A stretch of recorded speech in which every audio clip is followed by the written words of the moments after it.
जितने भी हमारे दर्शक आए हुए सबसे निवेदन है कि आप लोग एक बार मैया रानी के नाम से जोरदार जयकारा लगा लीजिए, क्योंकि पहले कोई भी कार्य करने से पहले भगवान का नाम लिया जाता है, भगवान का पूजन किया जाता है, तो वो कार्य सफल हो जाता है। कहेंगे प्रेम से बोले दुर्गा भवानी की, बोले साचे दरबार की। कहेंगे हो के झूठी दुनिया से मन को हटा ले, के झूठी दुनिया से मन को हटा ले, कि ध्यान मैया जी के चरणों में लगा ले, कि नसीबा तेरा जाग जाएगा, नसीबा तेरा जाग जाएगा,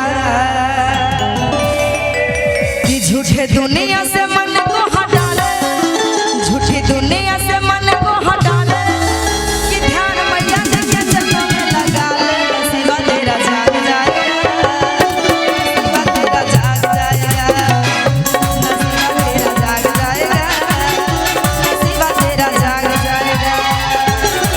झूठी दुनिया से मन को हटा ले, झूठी दुनिया से मन को हटा ले, ध्यान मैया जी के चरणों में लगा ले। बोले मैया रानी की जय हो। बस आगे वाले ही बोल रहे हैं, पीछे वाले सब लोग भक्ति भजन में मन नहीं लगता है। सब लोग हाथों को ऊपर करके बोलेंगे, बोले साचा दरबार की, कि ध्यान मैया जी के चरणों में लगा ले, नसीबा तेरा जाग जाएगा,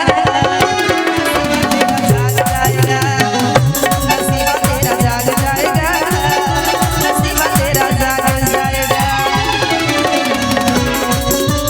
जय हो।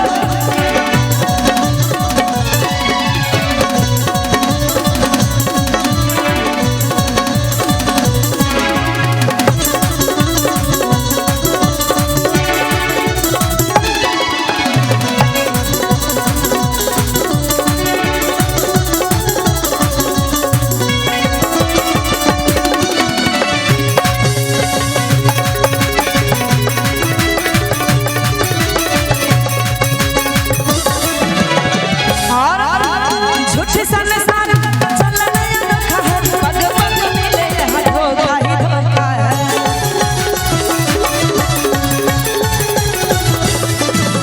झूठे संसार चलन अनोखा है, पग पग मिले यहाँ धोखा ही धोखा है।